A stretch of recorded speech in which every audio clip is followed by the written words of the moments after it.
Hi, welcome back to Glitter and Grit. Did you know that dozens of the objects that we use almost every day actually started as mistakes? Well, today I'm going to be reading about two inventions that started out as mistakes. One of my favorite desserts, the chocolate chip cookie, and two, something that we've probably all used, a Frisbee. So let me start with chocolate chip cookies. George Washington never tasted one. Neither did Benjamin Franklin, Abraham Lincoln, nor Mark Twain. Unfortunately, they died before the chocolate chip cookie was invented. Thanks to Ruth Wakefield, chocolate chip cookies were invented in 1930 and are available all over America today. Wakefield did not plan to invent a cookie that would become the country's favorite. She was busy with the chores of running the Toll House Inn, located on the toll road between Boston and New Bedford, Massachusetts. While mixing a batch of cookies, Wakefield discovered she was out of baker's chocolate.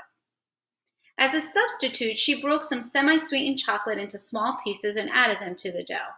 She expected the chocolate bits to melt and the dough to absorb them, producing chocolate cookies. When she removed the pan from the oven, Wakefield was surprised. The chocolate had not melted into the dough, and her cookies were not chocolate cookies. Wakefield had accidentally invented the chocolate chip cookie. They were named Toll House cookies after Ruth Wakefield's Inn and are the most popular variety in America today. Estimates say 7 billion chocolate chip cookies are consumed annually, and half the cookies baked in American homes are chocolate chips.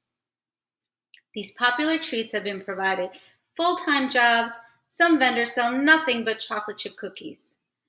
They also made a political appearance in 1980. After Canadian diplomats assisted 6 American hostages to escape from Iran, the American people sent chocolate chip cookies to the Canadian embassy, our way of saying thanks.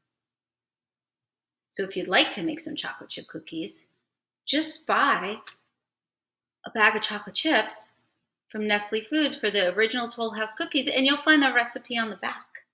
And you can make your very own chocolate chip cookies, which I'm sure many of you have already. Now I'm going to read to you a little bit about the Frisbee. The Frisbee disc. The Frisbee was invented 2,700 years ago. Well, not really. Discus throwing was part of the early Olympic Games in Greece 2,700 years ago. And the design of the Frisbee disc is similar to the discus thrown in the Olympic Games. But the Frisbee is a Frisbee, not a discus. And its invention was not the result of some inventor staying up nights. The original Frisbee was spelled Frisbee, and it was metal. It was not invented to be thrown, except into an oven. It was a pie tin stamped with the words Frisbee Pies, since the pies came from the Frisbee Bakery in Bridgeport, Connecticut. The Frisbee pie tins would probably have done nothing more than hold pies if it hadn't been for some Yale University students. The Yale students bought Frisbee pies, and once the pie was eaten, they began tossing the tins to each other. They would call out, "Frisbee!" to the person to whom they were tossing the pan, or to warn people walking nearby to watch for the flying objects. And so, intending simply to toss a pie tin back and forth, the Yale University students invented what has now grown into the Frisbee we know today. Walter F. Morrison produced the first plastic models.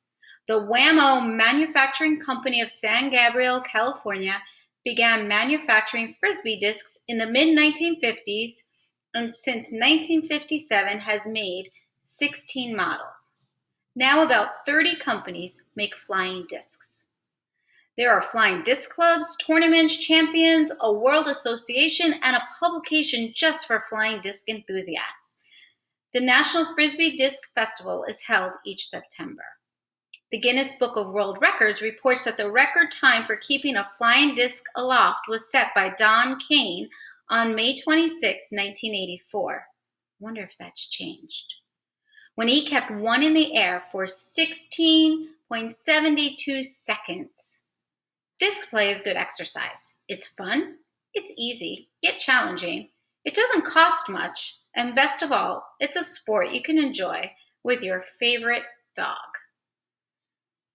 I hope you enjoyed hearing a little bit about some popular inventions that started out as mistakes. And maybe tonight you can make some chocolate chip cookies or later go out for some frisbee playing. Okay, hope you enjoyed. Meet you in the next story.